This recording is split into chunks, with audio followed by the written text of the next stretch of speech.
right, everybody, we're now going to go for a little ride in our 1955 Chevrolet Bel Air. Black and silver two-tone, black interior, bench seat, automatic.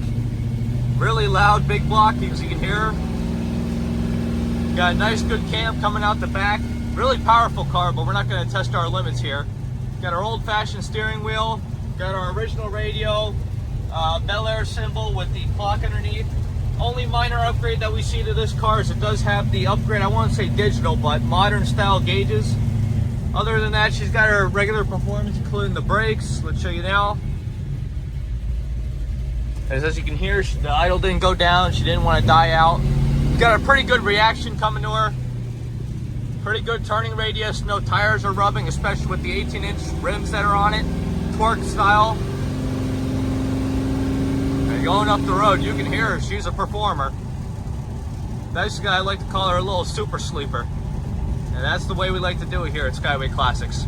But anyway, we're going to get her turned around, put her on the lift, let you guys take a look at the underneath. We'll see you there.